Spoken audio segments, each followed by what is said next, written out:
Beyond the gate, spoilers tease that Jacob and Kat are closing in on Leslie's trail, but what they uncover next threatens to shatter every certainty they've fought to build. A faint rustle of leaves under Kat's boot echoes in the pre-dawn hush as they slip through the undergrowth surrounding Leslie's secluded hideaway. The night air is thick with the promise of revelation, and each breath tastes of adrenaline. Jacob's heart thunders in his chest like a war drum. Every step he takes draws him closer not just to Leslie, but to the answers that have eluded him since the day Laura's life hung by a thread. They've come so close before. The battered helmet and scuffed glove they recovered from Leslie's car last week were the tangible proof that had kept their hope alive.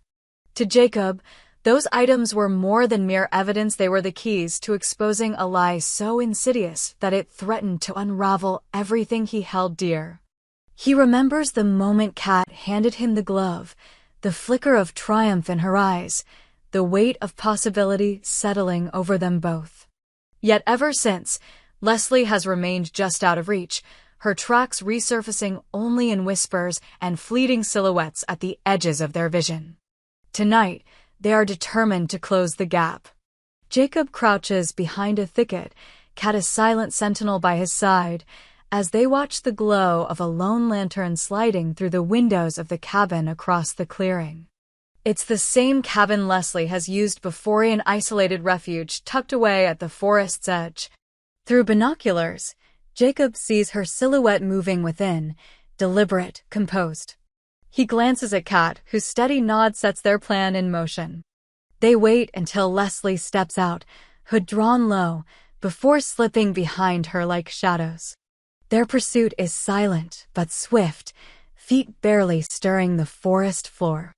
The moon, a slender crescent, fights to illuminate their path, but the darkness bends around them, cloaking every movement.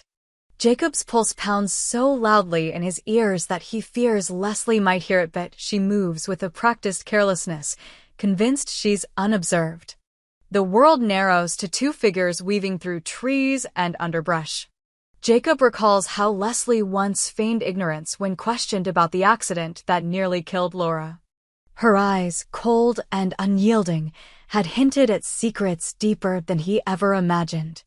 Now, every step forward brings him closer to uncovering those secrets. They trail her to a hidden clearing where a battered jeep stands parked beneath the skeletal branches of an ancient oak. Leslie pauses, glancing around as if sensing they might not be alone. Jacob ducks behind a fallen log, stifling the urge to call out. He and Kat exchange a glance, patience. Then they watch as Leslie retrieves a slim envelope from the Jeep's glove compartment and slips it into the depths of her jacket pocket. Something about that motion sets Jacob's instincts alight. He knows that envelope holds more than just papers. It contains the blueprint of a conspiracy that has festered in the shadows, fueled by vengeance and cold calculation. He takes a breath, willing himself to stay calm. If he acts too soon, he risks losing it all. Let her lead them to the next piece of the puzzle. Leslie moves on, heading toward a path woven through the trees, and Jacob follows, every sinew coiled for action. Kat trails at his heels, her flashlight dimmed to a sliver of light. The forest seems to lean in, listening. Through the gloom, Jacob hears the soft hum of an approaching car engine, an unsettling note that has no business here in the stillness of night. As the vehicle rolls into view, Leslie quickens her pace, casting anxious glances over her shoulder. Jacob signals to Kat to hold position. He tightens his grip on the binoculars, heart in his throat. The car, a sleek black sedan, pulls to a stop near a ramshackle barn. The headlights cut through the mist, illuminating the barn door before flicking off again. The silence returns, but the tension remains, electric. Leslie steps forward hesitantly, and the barn door creaks open. A figure stands inside, half-shrouded in shadow. Jacob's breath nearly catches when he recognizes the outlane's Madison. The woman whose name has surfaced only in hushed rumors, the unseen hand financing Leslie's darkest schemes. Jacob's mind reels. If Madison is here, the stakes are immeasurably higher. He leans back, casting a glance at Kat. Together, they exchange a silent vow. They must find out what binds these two together. Why would Madison risk her safety to meet Leslie under cover of darkness? And what role did she play in the accident that left Laura fighting for her life? Through the binoculars, Jacob watches as Leslie and Madison step into the barn's gloom. Kat fumbles for her phone, ready to record. Jacob contemplates intervening, but he knows that the best evidence often comes from overheard words rather than confrontations. He presses himself against the cold bark of a nearby pine and inches closer, every nerve taut. Inside the barn, voices murmur, low and urgent. Jacob's ears strain to catch their words. His breath echoes in his own skull. Finally, Madison's voice rings out, sharp and commanding. They wanted an accident, Leslie. You did your part, but now that Laura's still breathing, we need to ensure she never speaks again. A shiver runs down Jacob's spine.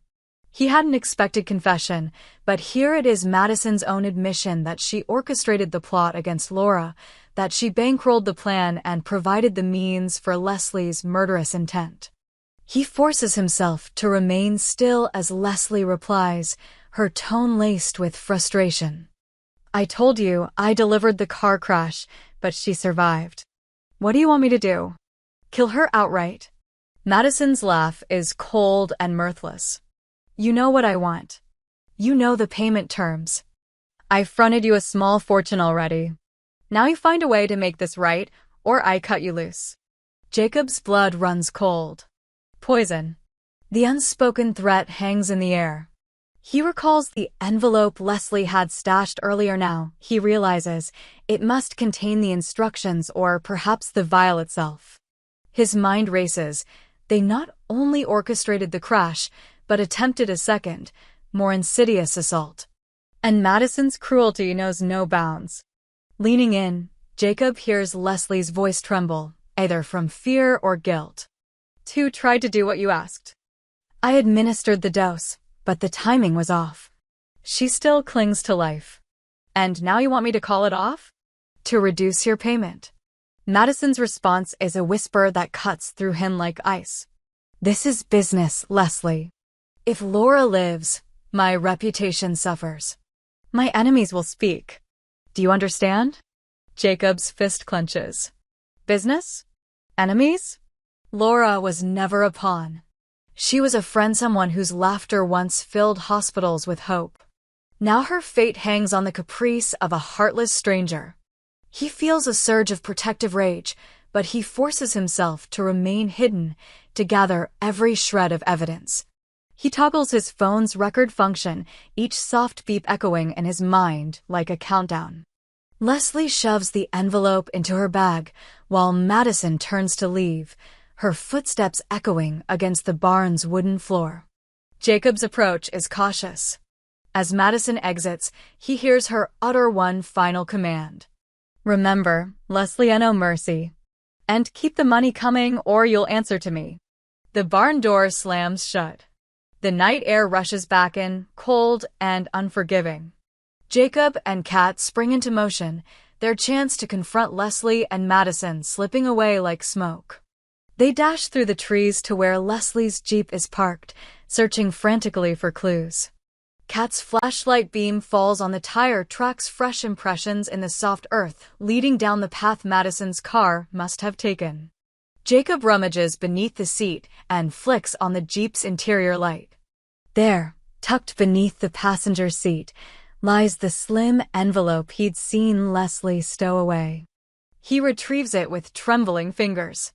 The paper is thick and unmarked, sealed with a dark wax emblem he doesn't recognize.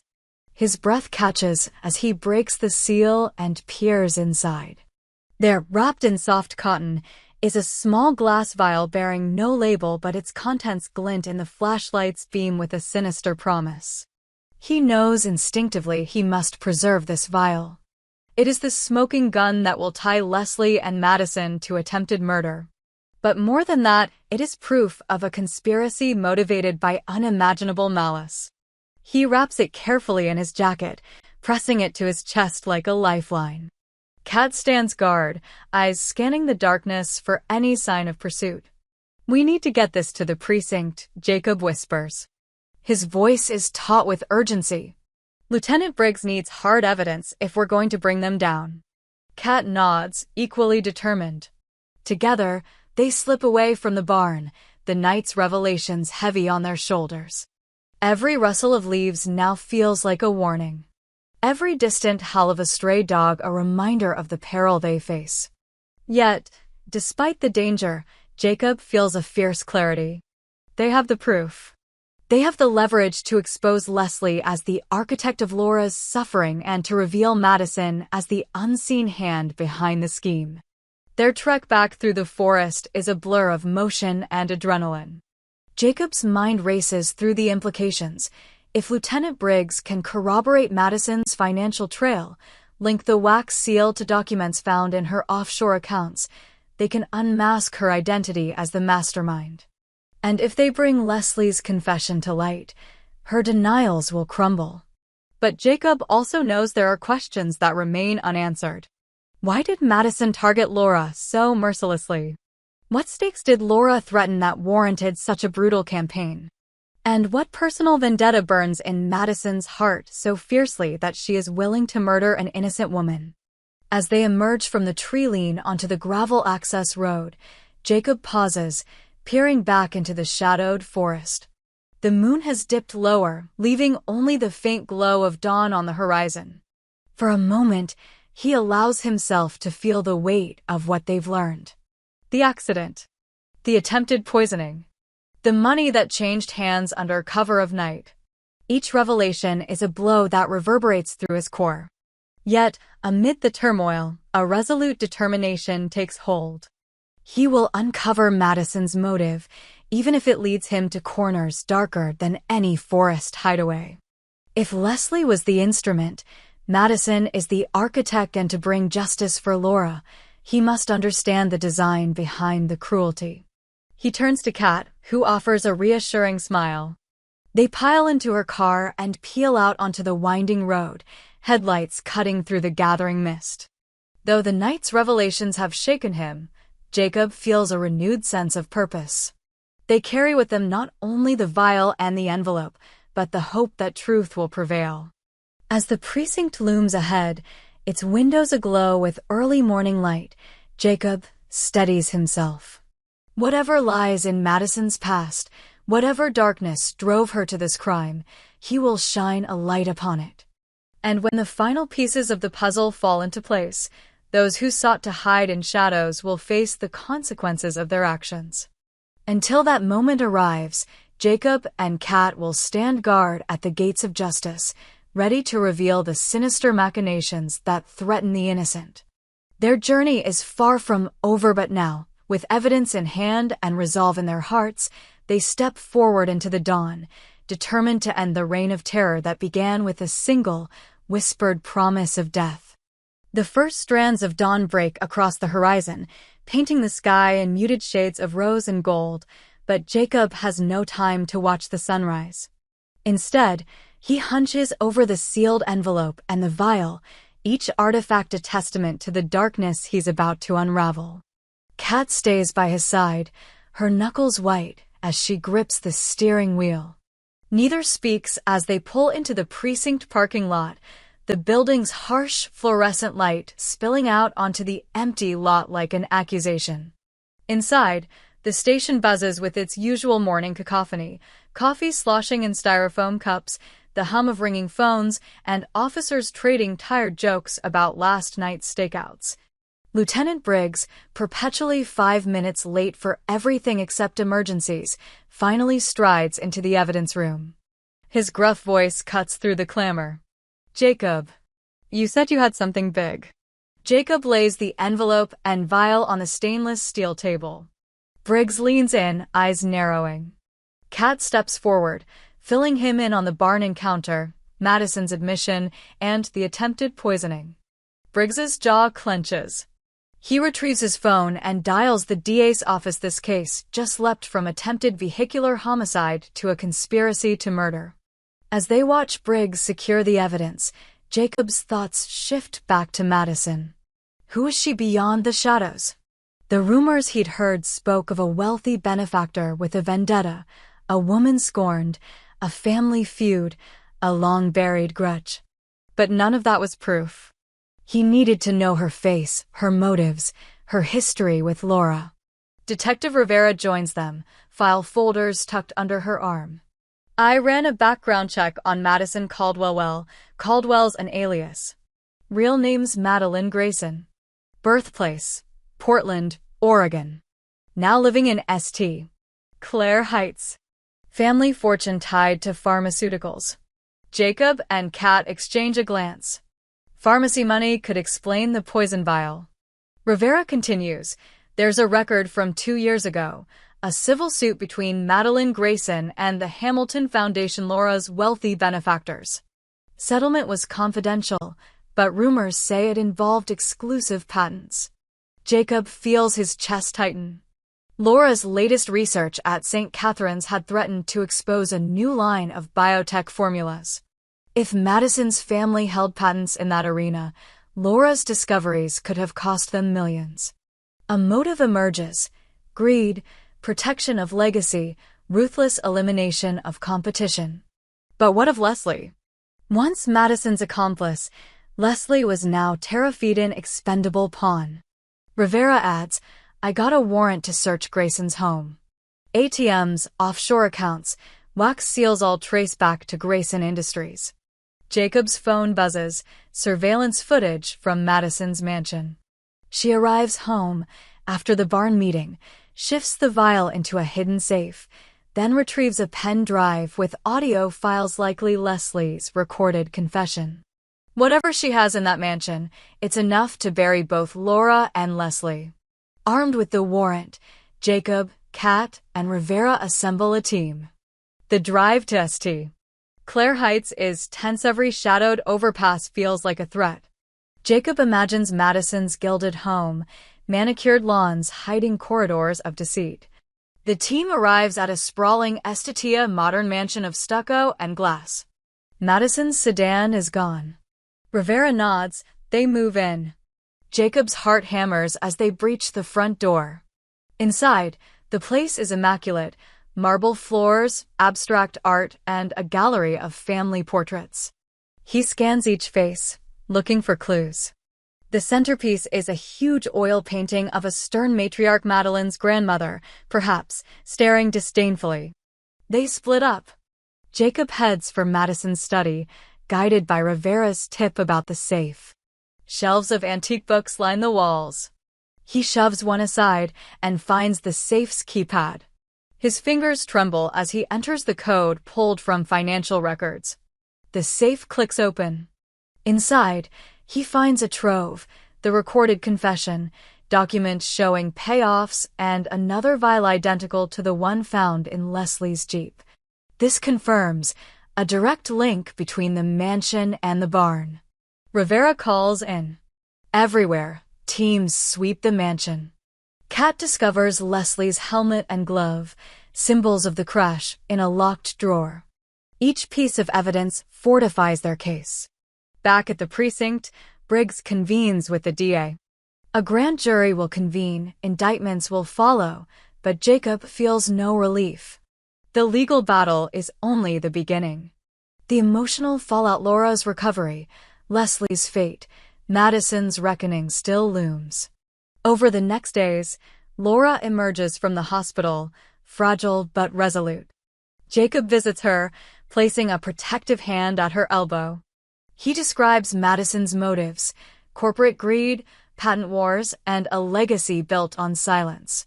Laura's blue eyes blaze with righteous fury.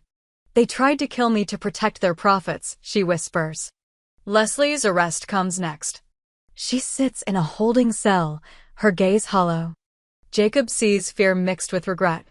In the interrogation room, she breaks down, tears streaking her face as she recounts her woe, how Madison's money, whispered promises, and threats twisted her conscience. She recounts the second attempt, slipping the poison into Laura's foreline.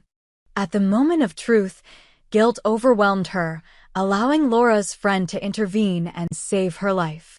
Leslie's confession is another dagger for Jacob, proof of complicity, guilt, and the human cost of Madison's vendetta.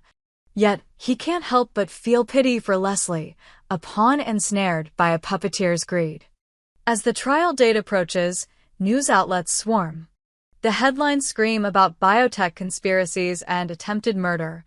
Madison's defense claims a smear campaign, corporate espionage, and challenges the admissibility of Leslie's confession. Jacob knows the fight will be fierce. The night before opening statements, Jacob visits Laura's lakeside retreat, a place of solace, where she's recovering. The moonlight shimmers across the water. Laura stands at the dock, wind whipping through her hair. Jacob joins her, offering quiet companionship. "I was so close to losing everything," Laura says. "My research, my reputation, my life." Jacob nods. "But you're here. We have the truth." She turns to him, eyes shining with a fierce hope. "I want to finish my work, Jacob. The world needs those formulas. Not for profit, but for healing." He smiles, heartened by her resilience. The fight ahead is not just about vengeance, it's about restoring justice and enabling Laura's healing research to see the light.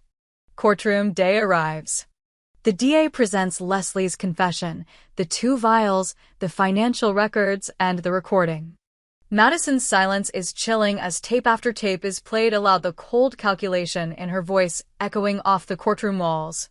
The prosecution unveils the connection between Madison's family fortune and the contested patents, illustrating the depth of her motive. Madison's cross-examination is combative but unsteady. As witnesses describe the night at the barn and the acquisition of the poison, her composure cracks. The jury sees the truth behind her polished veneer. Finally, closing arguments. The DA's voice rises with conviction. This case is not just about attempted murder. It's about the lengths to which greed can drive a person. It's about a woman who valued profit over life. The evidence is clear. Madison's defense lawyer pleads for reasonable doubt, but the jury's expressions tell the story. Hours later, they return, guilty on all counts. Relief washes over Jacob and Laura when the verdict is read. Justice, long delayed, has been served. Leslie's sentencing follows, acknowledging her cooperation and remorse. She receives a reduced sentence, part of which involves testimony against Madison. As the gavel falls, Jacob realizes the journey has changed him. He's witnessed how ambition can corrode morality and how courage can reclaim it. He stands beside Laura outside the courthouse, sunlight warming their faces. She turns to him, a serene smile on her lips. "Thank you, Jacob, for not giving up on me." He takes her hand. "We did it together." In the weeks that follow, Laura's research publications reignite hope in the medical community. Kat receives commendations for her role in the investigation. Jacob pens a report reflecting on the case, emphasizing integrity and compassion. But even as life returns to a semblance of normalcy, Jacob knows darkness can resurface. He keeps the vial now emptied and cataloged as a reminder of the fragile boundary between justice and injustice. By summer's end, Laura hosts a charity event at St. Catherine's. Beneath the fairy lights and the murmured toasts, Jacob scans the crowd, vigilant yet hopeful. He sees survivors, supporters, and colleagues championing Laura's cause. The shadows of Madison and Leslie's actions linger only in memory. As music drifts across the gardens and laughter fills the air, Jacob stands at the edge of the crowd, reflecting on how close they came to losing everything. But amid the triumph, he knows vigilance is eternal. Beyond the gates of safety, threats always lurk. Yet, in that moment, hope prevails, proof that light can pierce the darkest woods.